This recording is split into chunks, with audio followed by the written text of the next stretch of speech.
يا هلا بيكم يا رجالة المحروسة، ومعاكم إيمان عبد الله في حكاية جديدة لواحد من رجالة بلدنا اللي كتبوا اسمهم بحروف من نور. راجل ما كانش بيستنى الفرصة تيجي لحد عنده، لأ، ده كان بيجري وراها عشان يحارب الظلم والاستعمار. فيه اللي سماه تشي جيفارا العرب، وموسوليني نفسه من كتر ما زهق منه وعارف انه عامل قلق طلع عليه حكم بالإعدام. شخصيتنا النهاردة يا جماعة عبد الرحمن باشا عزام. حكايتنا بتبدأ سنة 1894 في قرية الشوبك بالخصوص في الجيزة. هناك اتولد عبد الرحمن عزام.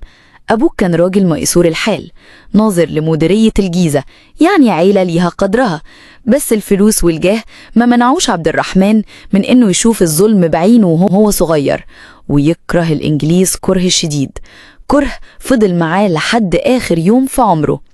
شوف يا صاحبي، وهو عنده 12 سنة بس شاف موقف عمر معاه. شوية عساكر إنجليز سكرانين في الشارع ضربوا كم فلاح مصري مساكين ماشيين قدامهم من غير أي سبب أو وجه حق. الموقف ده هز عبد الرحمن من جواه ووراه قد إيه الاستعمار ده قبيح ومذل. بالرغم من صغر سنه، عبد الرحمن عزام كان متأثر جدا بالزعيم العظيم مصطفى كامل، لدرجة إنه كان حافظ كل خطبه صم، وكان دايما يكتب جملة لا يأس مع الحياة ولا حياة مع اليأس في كل مكان يمشي فيه. كان في نار للوطنية بتولع جواه.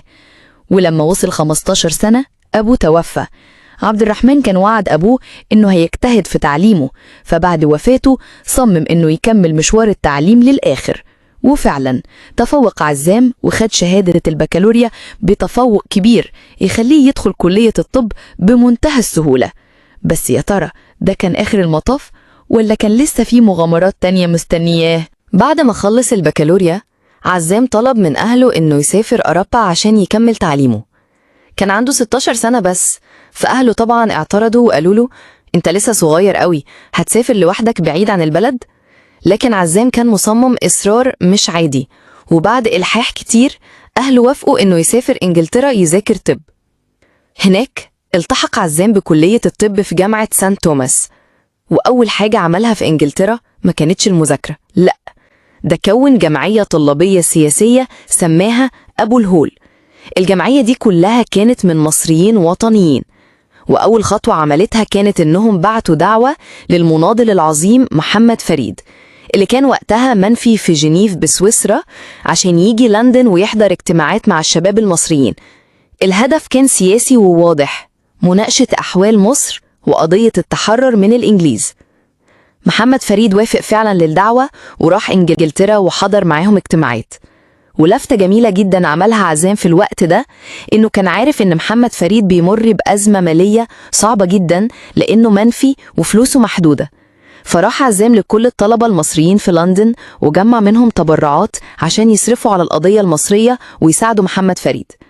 محمد فريد اتأثر تأثر شديد جدا باللي عمله عزام ده، وشكر عبد الرحمن وجمعية أبو الهول شكر كبير. في نهاية السنة الدراسية سنة 1900 صرب.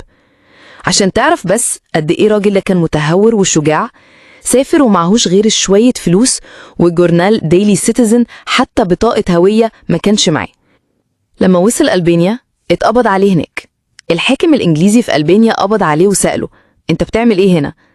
فرد عبد الرحمن بكل ثقة لا، أنا جاي أشتغل صحفي وأجيب أخبار وبتسلى. بمعجزة سابوا الحاكم الإنجليزي بعد ما عبد الرحمن مضى تعهد على نفسه إنه مش جاي يحارب مع صفوف العثمانيين. لكن عبد الرحمن رغم صغر سنه انضم فعلا للجيوش العثمانية كمتطوع، وقعد يحارب معاهم فترة الصيف حوالي 3 أو 4 شهور. بعدها اضطر يرجع لأنه بقى من غير فلوس ولا مأوى، وما ينفعش يفضل يحارب طول الوقت من غير موارد، فساب ألبانيا ورجع اسطنبول. أول حاجة عملها في اسطنبول إنه دور على أفراد الحزب الوطني اللي كانوا عايشين هناك، وفعلا مسؤول الحزب الوطني في اسطنبول استقبلوه واهتموا بيه وعارفين إنه شاب مصري جاي يناضل مع العثمانيين، ودلوقتي بقى في اسطنبول بلا مأوى. اشتغل عبد الرحمن في اسطنبول فترة صغيرة كمراسل حربي لحد ما اضطر يرجع تاني لندن عشان يكمل تعليمه. طبعا مش هيسيب كلية الطب بتاعته ويقعد يحاربه خلاص. لما رجع لندن عبد الرحمن رجع تاني لكلية الطب ويكمل دراسته، بس مين ده اللي يقدر يبطل سياسة؟ لا طبعا، رجع عبد الرحمن عزام تاني لنشاطه السياسي بين اجتماعات ومنشورات وخطب، وكلها هدفها التخلص من الاحتلال الإنجليزي في مصر. سنة 1914 الطلبة المصريين في لندن اتوجهت لهم دعوة يحضروا مؤتمر في جنيف اسمه الشباب المصريين، وده كان عاملاه الطلبة المصريين اللي عايشين في جنيف عشان يناقشوا قضايا استقلال مصر. عبد الرحمن حضر المؤتمر ده، وهو في جنيف قامت الحرب العالمية الأولى وقطعت كل سبل المواصلات بينه وبين لندن من ناحية ومصر من الناحية التانية. عبد الرحمن بقى في ورطة، مش عارف يعمل إيه، ولا عارف يكلم أهله في مصر ولا يكمل تعليمه في لندن، فقرر يرجع مصر ويشوف حل للمشكلة الفظيعة اللي وقع فيها دي. يا ترى عبد الرحمن هيرجع مصر ويكمل تعليمه ويخش الجامعة؟ لا يا صاحبي، ده راح للحكومة المصرية وقدم طلب إنه ينضم للجيش التركي العثماني في حربه ضد الإنجليز. بتهزر يا عبد الرحمن؟ طبعا الحكومة رفضت طلبه وقالت له يا حبيبي، كلية القصر العيني آخر الشارع، روح كمل تعليمك هناك. وفعلا بعد ضغط شديد عبد الرحمن كمل تعليمه في القصر العيني وتخرج. خلصنا طب وهنفتح عيادة ونشتغل دكاترة؟ لا، صمم عبد الرحمن إنه يسافر ليبيا عشان يحارب مع المجاهدين الليبيين ضد الاحتلال الإيطالي. الراجل ده كان مغامر بطبعه، وهرب عبد الرحمن فعلا من القاهرة لمرسى مطروح، ومنها هرب لليبيا عشان ينضم للمجاهدين الليبيين ضد الاحتلال الإيطالي. انضم عبد الرحمن لمجاهدي الجيش السنوسي، وبالذات لفرقة كانت تحت قيادة محمد صالح حرب. والفرقة دي يا جماعة كان ليها قصة مشهورة جدا. الجيش الإنجليزي كان احتل الواحات في وقت من الأوقات، وفرقة محمد صالح حرب دي هي اللي قدرت تسترجع الواحات من الجيش الإنجليزي، يعني هزمتهم هزيمة كبيرة. عبد الرحمن فضل قاعد في ليبيا وفكر إنه يساعد المجاهدين الليبيين في إنهم يعملوا أول دولة أو جمهورية طرابلسية بعيدة عن عين الاحتلال. وفعلا انضم عبد الرحمن لمؤتمر اتعمل في مصراتة وقتها عشان يعلنوا الجمهورية الطرابلسية. وبالفعل أعلنت الجمهورية الطرابلسية بقيادة سليمان باشا الباروني سنة 1918، واختاروا سليمان باشا إنه عبد الرحمن عزام يكون مستشار سياسي ليه. تخيلوا يا جماعة، أول مستشار سياسي لأول جمهورية ليبية كان مصري. عبد الرحمن فضل في ليبيا يكمل جهاده مع المناضلين الليبيين ضد الاحتلال الإيطالي، وهناك اتعرف على بنت شيخ قبيلة واتجوزها في الفترة اللي كان بيجاهد فيها. بس بعد فترة بسيطة ساب مراته وراح يكمل جهاد مع المجاهدين الليبيين. عبد الرحمن غاب فترة طويلة جدا عن مراته، لدرجة إنه أهله ومراته افتكروا إنه استشهد مع المجاهدين، بس الحقيقة كانت غير كده. عبد الرحمن في وقت الحرب ضد الطليان اضطروا إنهم ينسحبوا ويهربوا لمصر. عبد الرحمن ما كانش يعرف إن مراته كانت حامل وقتها، ساب ليبيا واضطر يهرب لمصر. ويمكن كتير منكم ما يعرفش إن حوالي 100,000 مجاهد ليبي هربوا لمصر في الفترة دي، منهم المجاهد الكبير عمر المختار. بسبب جهاد عبد الرحمن عزام في ليبيا، صيته وصل لإيطاليا نفسها، لدرجة إن موسوليني بنفسه أصدر حكم إعدام ضد عبد الرحمن عزام. تخيلوا، موسوليني حارف عبد الرحمن عزام شخصياً.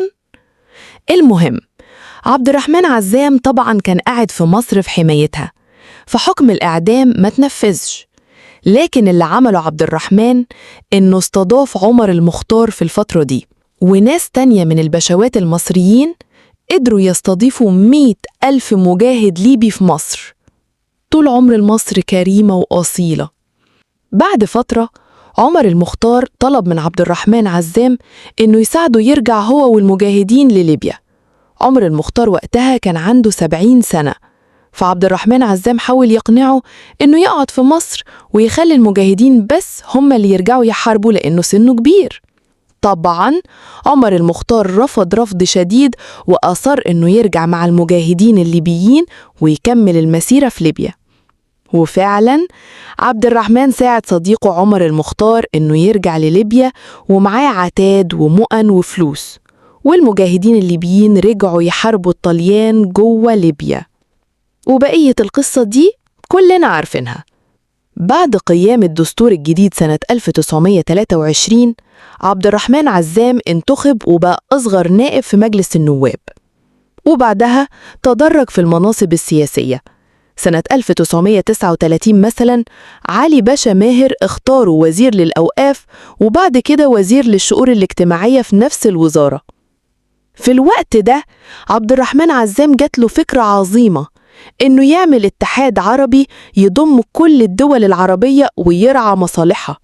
وفعلا خاطب عبد الرحمن عزام سياسيين الدول العربية المختلفة بصفة سياسي مصري، وخاطب كمان الحكومة المصرية وعلى رأسها حزب الوفد بفكرة إنشاء اتحاد عربي يضم كل الدول العربية. الحكومة المصرية برئاسة مصطفى النحاس تحمست جدا للفكرة وقرروا ينشئوا جامعة الدول العربية.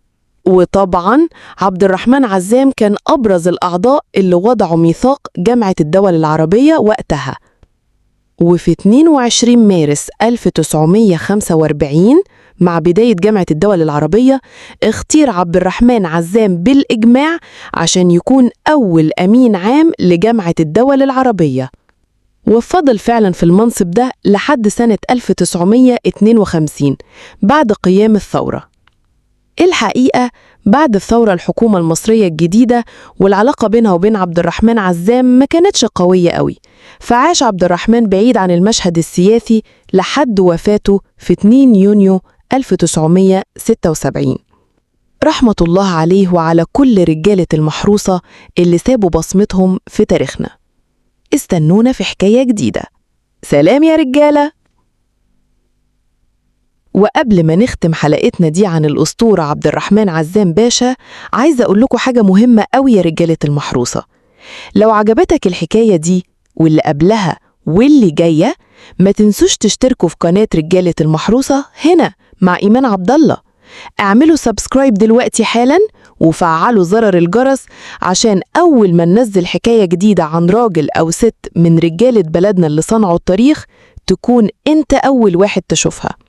وياريت كمان لو حبيتوا الحلقة دي شاركوا اللينك بتاعها مع أصحابكم وحبايبكم عشان حكايات رجالة المحروسة توصل لكل بيت ولكل قلب. دعمكم لينا هو اللي بيخلينا ندور وننبش على القصص دي ونطلعها لكم. أشوفكم في حكاية جديدة من حكايات رجالة المحروسة. سلام يا رجالة.